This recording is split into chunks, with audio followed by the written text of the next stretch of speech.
Cerita diawali dengan memperkenalkan seorang mahasiswi cantik bernama Ava yang baru tiba di kampung halamannya, yaitu Southport, California.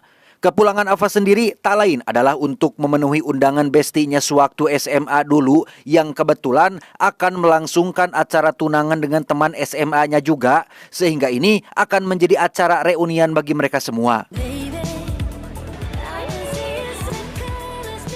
Dan inilah Danica, besti Ava yang sampai saat ini tidak pernah putus komunikasi.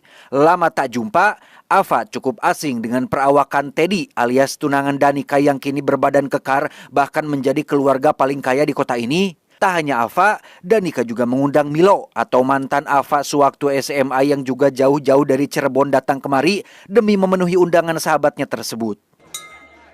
To Danica and Teddy. Here. Sampai malam hari tiba, mereka terlihat sedang asik bertukar cerita seputar pengalaman masing-masing, mulai dari pekerjaan, keuangan, pacar baru, dan lain sebagainya. Kebetulan malam ini bertepatan dengan hari ulang tahun kota Southport yang kesekian, sehingga sebagai bentuk perpisahan, Milo mengajak mereka ke tepi laut untuk melihat kembang api dari sana. Oh, you dirty dog. Yes, yeah? Let's go. Saat akan berangkat itulah mereka bertemu teman SMA lain bernama Steffi yang kebetulan juga ada di sana. Berbeda dengan Ava CS yang tergolong sukses berkat dukungan orang tua, Steffi justru harus bekerja serabutan setelah tak sanggup melanjutkan kuliah akibat sang ayah yang terlilit hutang bekas judi online, sehingga mereka merasa perlu untuk mengajaknya pergi bersama. You should come.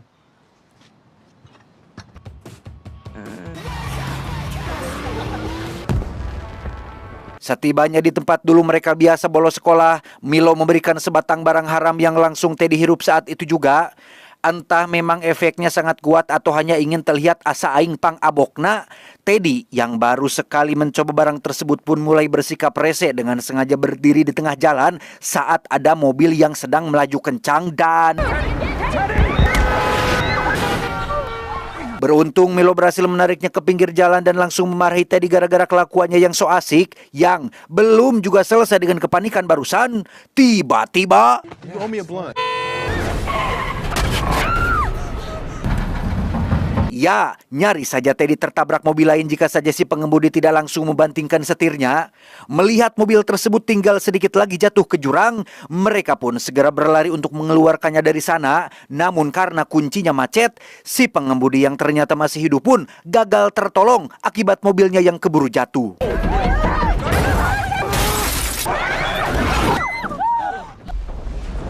Dari semua orang yang setuju untuk kabur, hanya Ava lah satu-satunya yang masih waras, peduli dengan si pengemudi dan mengajak mereka untuk turun menyelamatkannya. Tak ingin dipenjara akibat kecelakaan yang tidak disengaja ini, Teddy pun menelepon rumah sakit untuk segera datang, sementara mereka akan pergi ke kantor polisi untuk membuat pernyataan. Ava, let's go.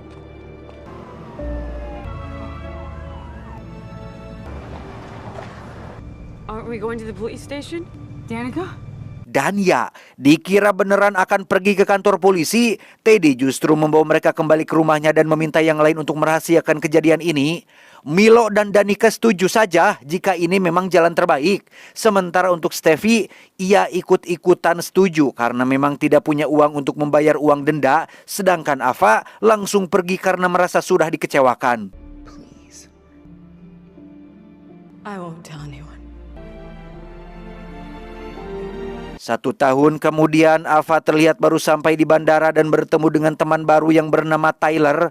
Masih dalam rangka yang sama, yaitu memenuhi undangan bestinya, siapa lagi jika bukan Danica.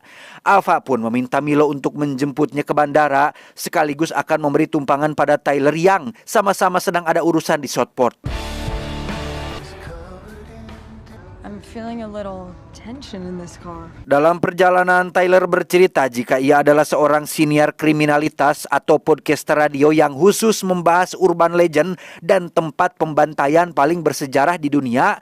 Bahkan saat ini dirinya akan mengulik tentang Ben Willis alias The Fisherman yang berasal dari Southport ini, termasuk akan melakukan tur ke bekas tempat-tempat The Fisherman melakukan aksi gilanya. I would love to give you guys a little murder tour. I'll keep that in mind.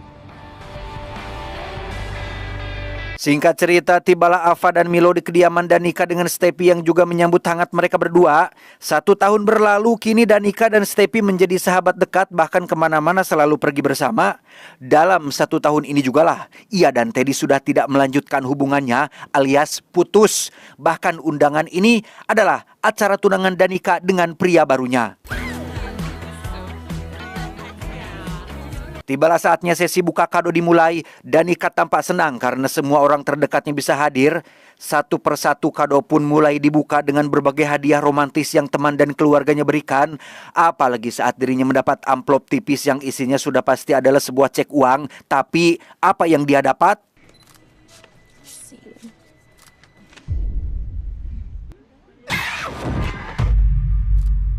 Ya, sesuai judul filmnya, yaitu I Know What You Did Last Summer. Itulah kata yang tertulis dalam amplop tersebut. Awalnya ia mengira jika mungkin ini hanya prank semata. Namun setelah tak ada satupun dari mereka yang mengaku memberikan kado, ia pun mengajak Ava dan Milo dan Steffi untuk ke belakang sebentar. Milo, Ava, will you join me in the kitchen, please? Yeah. I can't believe he would do this. Who? Dengan fakta bahwa tidak ada orang lain yang mengetahui kejadian tersebut, Danica menganggap jika ini adalah ulah Teddy yang mungkin kesal karena ia mengajak putus dan tunangan dengan pria lain. Sementara Danica akan melanjutkan acara pesta, Ava, Milo, dan Steffi akan pergi menemui Teddy demi memastikan semuanya.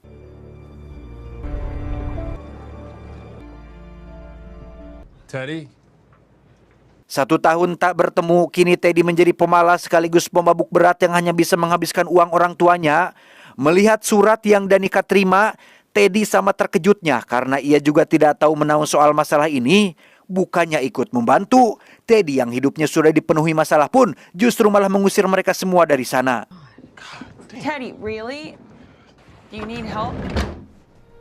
Singkat cerita, malam pun poek. Sementara Danica sedang mandi kembang 7 rupa, kita akan dibawa ke ruang tamu saat si tunangan sedang beres-beres bekas pesta tadi siang. Di mana lampu kolam renang yang ada di depan rumah tiba-tiba menyala disusul dengan suara langkah kaki yang seolah mulai mendekat dan... Hello?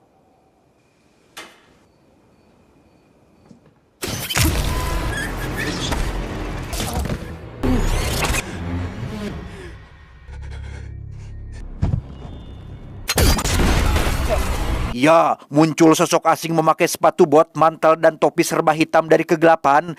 Entah siapa dan apa tujuannya menghabisi si tunangan hingga sekarat. Sosok asing ini pun mulai mendekat dan mengeluarkan hook atau kail tajam mirip bajak laut dari tangan kanannya. Dan inilah yang dia lakukan.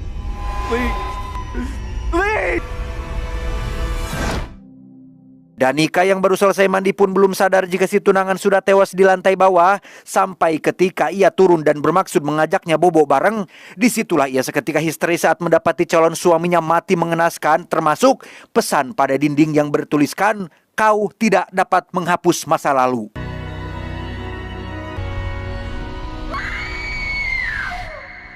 Keesokan paginya, Danica CS mulai membahas tentang keterkaitan pesan pada amplop, kecelakaan tahun lalu, dan kematian si tunangan yang dianggap terjadi secara acak.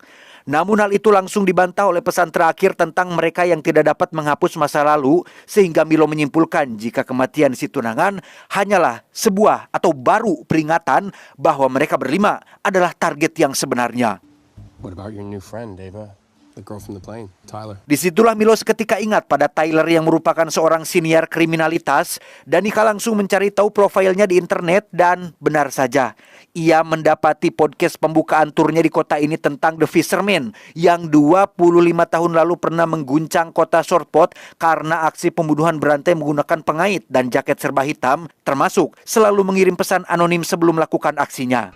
And it all started with an anonymous note. I got an anonymous note. Sama-sama mendapat pesan anonim, Danica merasa jika kejadian ini ada kaitannya dengan sosok The Fisherman, sehingga Ava segera menemui Tyler untuk mencari tahu lebih dalam tentang sosok urban legend di Shortpot ini, yang secara kebetulan hari ini Tyler ada tur ke sebuah restoran yang merupakan tempat The Fisherman melakukan aksinya.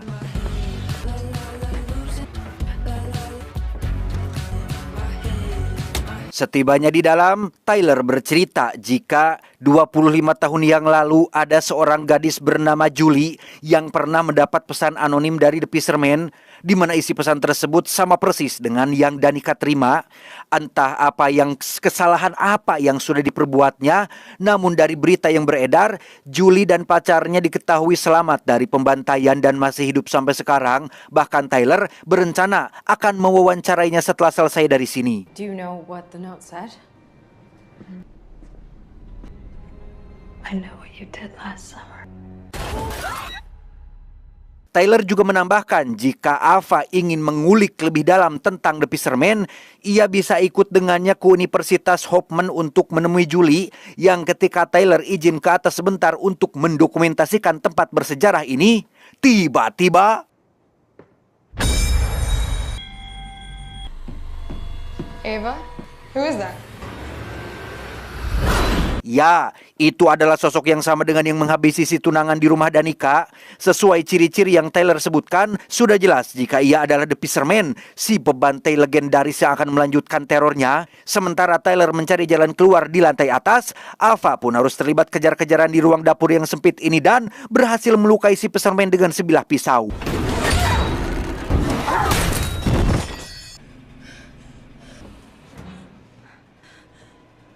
Entah kemana menghilangnya The Fisherman, namun setelah Ava berhasil keluar dari tempat persembunyiannya dan bertemu lagi dengan Tyler, tiba-tiba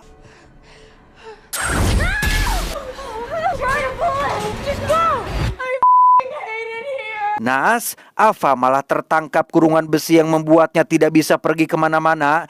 Tidak langsung dihabisi, The Fisherman justru mengincar Tyler yang masih berusaha mencari jalan keluar. Yang setibanya ia di gudang lantai atas dan bermaksud untuk keluar, sudah ada The Fisherman yang menunggu kedatangannya dan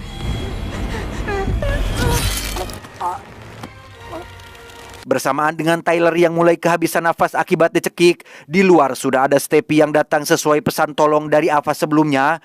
Perlahan tapi pasti, ia pun berhasil membuka satu persatu baut kurungan besinya dan keluar dari sana tepat saat jasad Tyler jatuh tergantung di atas gedung.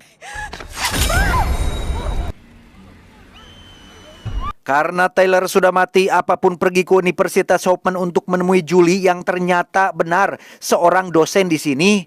Setelah menjelaskan semua kejadiannya dari awal sampai akhir, Julie akhirnya mengerti bahwa rasa takut yang mereka rasakan tidak jauh berbeda dengan yang dirasakannya dulu. Namun sebelum membantu, Julie menanyakan tentang apa yang sudah mereka lakukan sebelumnya. What did you do last summer?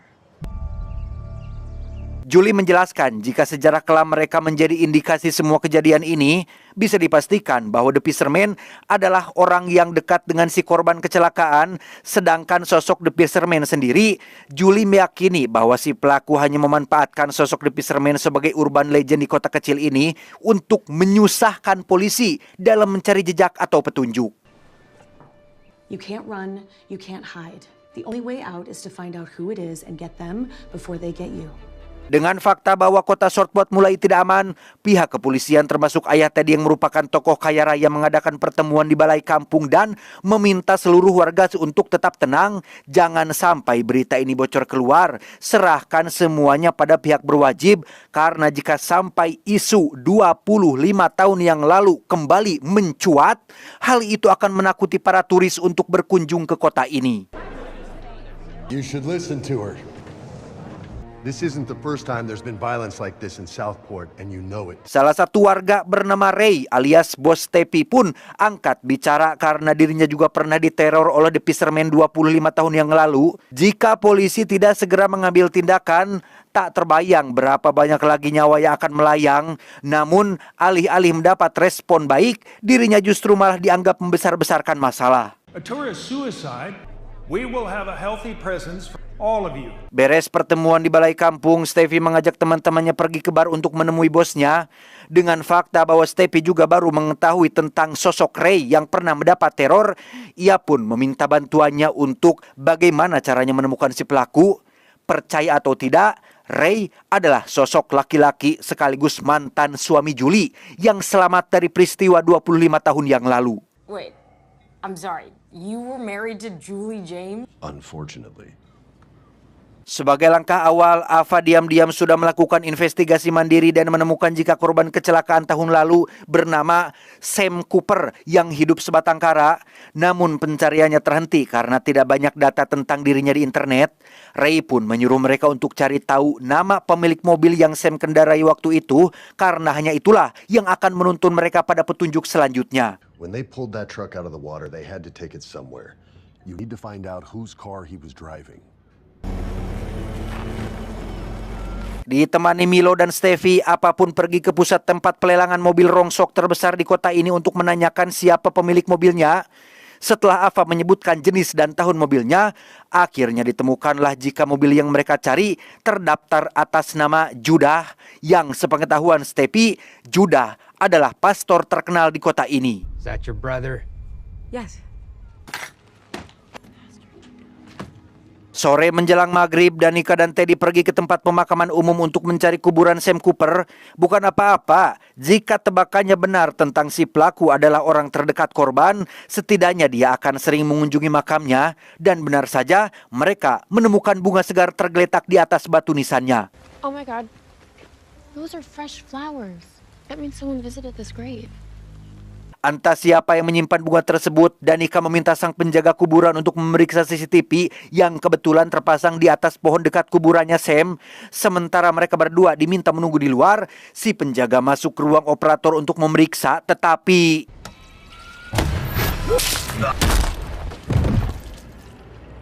1 jam menunggu tanpa mendapat kabar apa-apa. Teddy meminta Danica untuk tunggu sebentar dan biarkan dirinya memeriksa ke ruang CCTV yang baru saja Teddy pergi selama beberapa menit. Danica dikejutkan oleh kemunculan The Fisherman yang baru selesai menghabisi si penjaga dan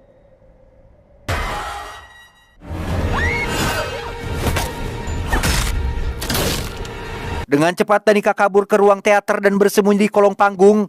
Ia tidak sadar jika gerbang depan tidak terkunci sehingga The Fisherman bisa masuk dari sana. Sampai akhirnya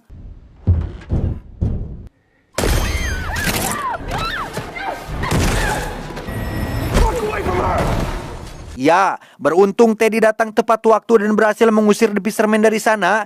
Hingga larut malam saat mereka sudah berkumpul di rumah Danica, Steffi izin pulang duluan karena lupa belum menutup bar. Yang ketika Milo baru selesai mengambil charger dari dalam mobil, pintu rumah yang tadinya terbuka otomatis tiba-tiba mendadak macet sehingga Ava? apes, Milo harus tewas setelah The Fisherman mencekiknya dengan seutas tali. Tidak dibuang sembarangan, ia pun membawa jasadnya menggunakan mobil milik Milo sendiri. Ava yang melihat mobil pergi pun hanya bisa mengirim pesan agar Milo selalu waspada, tanpa sadar jika orang yang membalas pesannya adalah The Fisherman yang membajak ponsel Milo. Keesokan paginya saat keadaan Danica sudah membaik, ia dan Ava pergi ke gereja untuk menemui Pastor Judah. Namun karena beliau sedang ada acara di luar, Danica pun pura-pura izin meminjam toilet di sana dan mulai memeriksa meja beliau kalau ada petunjuk lain tentang sosok Sam Cooper.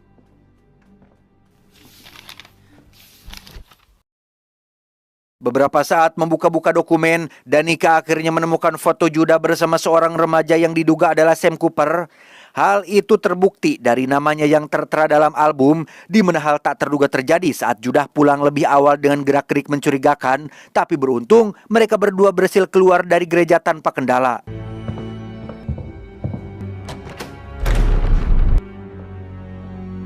Dengan cepat mereka pun pergi ke kantor polisi untuk melaporkan Judah yang diduga adalah The Fisherman. Namun bukannya mendapat respon positif karena sudah membantu pihak kepolisian. Mereka berdua justru malah dikurung selama 12 jam akibat dianggap membuat laporan palsu. He locked us in. Are you serious? Hello? Hey! Someone let us out of here! Ow! Singkat cerita, malam pun poek. Ketika Teddy akan mengunci gerbang gudang itulah ia tidak sadar jika sang ayah sudah menyimpan patung yang mirip sekali dengan sosok Fisherman di dalam sana. Sehingga ketika Teddy akan pergi meninggalkan gudang, Fisherman asli langsung menikamnya dari belakang dan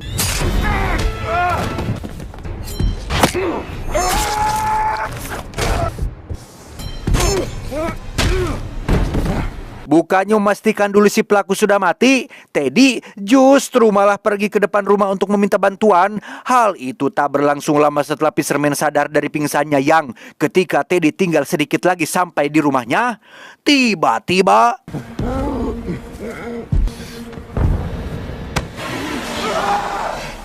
mendengar suara teriakan Teddy, sang ayah yang khawatir pun langsung pergi keluar dan menemukan anaknya sudah sekarat akibat terlalu kehilangan banyak darah.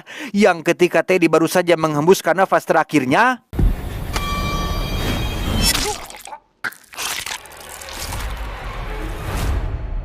bersamaan dengan Danica dan apa yang sudah diperbolehkan pulang, mereka dikejutkan oleh ramai-ramai warga dan para polisi yang berkerumun di dermaga setelah menemukan mayat Teddy dan ayahnya sudah tergantung di gerbang dermaga, sehingga Ray menyuruh mereka segera naik ke kapal untuk meninggalkan kota ini, tepat saat mereka juga menemukan mobil dan mayat Milo di sekitar dermaga.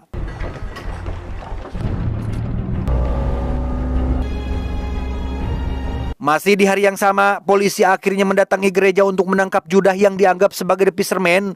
Namun dugaan mereka sudah salah besar karena setibanya di lokasi, Judah ditemukan sudah tewas dengan kondisi yang sangat mengenaskan. Put your hands up! Tersisa Ava, Danica, dan Steffi yang masih hidup dan sudah berlayar meninggalkan kota. Tak lama, Danica mendengar suara jangkar diturunkan pertanda bahwa kapal akan terhenti. Curiga jika ada orang lain dalam kapal ini, ia pun pergi memeriksa dan mendapati The Fisherman sudah ada di hadapannya, di mana kita semua yang menonton mungkin akan cukup dibuat tak menyangka dengan sosok The Fisherman yang ternyata... Ya, itu adalah Steffi, sahabat dekat mereka sendiri yang selama setahun ini selalu menemani Danica. Disinilah ia akhirnya jujur bahwa setelah keluarganya jatuh miskin dan sang ayah pergi dengan wanita lain, Steffi harus hidup seorang diri dan bertemu dengan Sam Cooper yang menjadi orang terdekatnya, hingga akhirnya harus kehilangan Sam Cooper pasca kecelakaan tahun lalu. Don't do anything stupid, Diva. Sam Cooper yang khawatir Steffi akan kenapa-kenapa pun lantas meminjam mobil Judah untuk menjemputnya yang waktu itu sedang melihat kembang api bersama Apache S. Awalnya Steffi juga tidak tahu jika korban kecelakaan itu adalah Sam, hingga saat polisi sudah memverifikasi wajahnya, disitulah Steffi mulai menyusun rencana balas dendamnya. Why don't you just kill us like the rest of them? He took the person that I love the most when I needed you to know I did the same to you. Lantas, apa yang membuat Steffi harus membunuh Judah dan ayah Teddy? Ya, pasca kecelakaan tahun lalu, Teddy meminta tolong ayahnya untuk menutup kasus ini dan membuatnya seolah kecelakaan tunggal. Memanfaatkan kekayaan dan kedekatannya dengan polisi, ayah Teddy berhasil menutup kasusnya, termasuk Pastor Judah yang juga menerima uang tutup mulut dari ayahnya dan...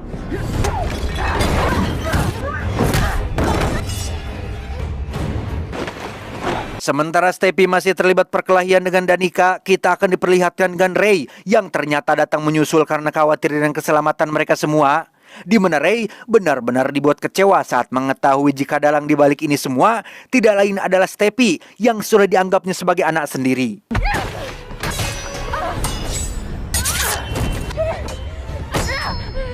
Let her go, Stevie. Please, just fucking kill her! Dengan penuh kesabaran, Ray membujuk Steffi untuk melepaskan Danica.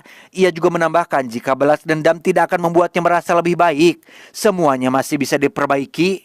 Ia juga berjanji akan menutupi kejadian ini dari polisi andai kata Steffi mau berhenti. Namun, apa yang justru Steffi lakukan?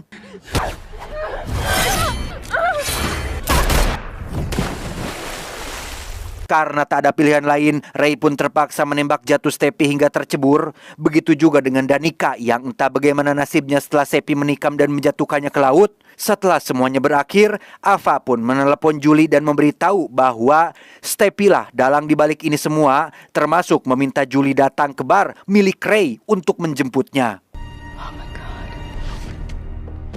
Disinilah Ava sekarang menunggu di bar terdekat dermaga bersama Ray yang setia menemaninya. Ray masih tidak habis pikir jika Steffi bisa berbuat senekat ini pada teman-temannya sendiri. Sambil menunggu Julie datang, Ray pun akan membawakan baju bersih untuk Apa yang ketika Ray membuka jaket dan akan pergi ke belakang, disitulah Apa melihat bekas robekan yang sama persis saat dirinya dan Tyler diserang oleh The Fisherman sewaktu di restoran terbengkalai.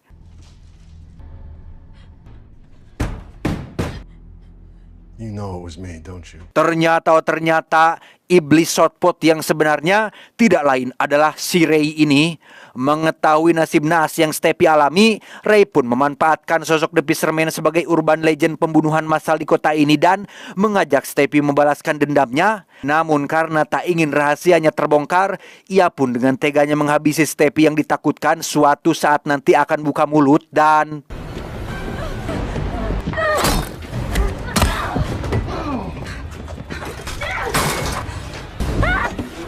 gagal kabur lewat jendela. Apapun kembali terlibat perkelahian yang kali ini membuatnya benar-benar terpojok. Yang tak lama datanglah Julie dan mendapati apa sudah terluka pada bagian bahu. Disusul dengan kemunculan Ray yang juga akan menghabisi Julie karena dianggap sudah ikut campur terlalu jauh. Tetapi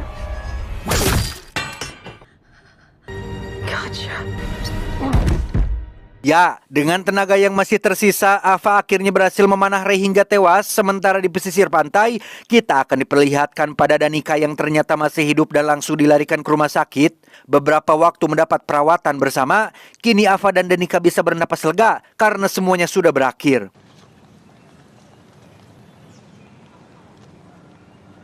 Sebelum meninggalkan rumah sakit, mereka memutuskan sarapan di pinggir pantai sekalian melepas stres pasca kejadian buruk yang menimpanya. Hingga tak lama terdengar pesan siaran yang mengabarkan jika mayat Stepi belum ditemukan. Bahkan pihak kepolisian menduga jika ia masih hidup dan saat ini sedang berkeliaran, sehingga teror sepertinya masih akan terus berlanjut. Isn't that your college roommate? Yes. Terakhir, kita akan dibawa pada teman lama Julie yang kebetulan sedang menonton berita tentang kejadian mengenaskan yang menimpa kota Shortpot. Disusul dengan kedatangan Julie yang tak disangka-sangka sebelumnya. Entah sedekat apa pertemanan mereka dulu, tapi pasca kematian Ray, Julie pun mengajak si teman untuk melanjutkan kisah The Fisherman dengan ia yang akan menjadi tokoh utamanya. Walah! I need your help. Who are we fucking up this time? I was really hoping you were gonna say that. Tamat ending yang sangat membagongkan. Pesan yang bisa kita ambil dari film ini adalah balas dendam mungkin hanya terasa manis sesaat, tapi pada akhirnya itu akan melahirkan atau memenjarakan kita dalam kemarahan.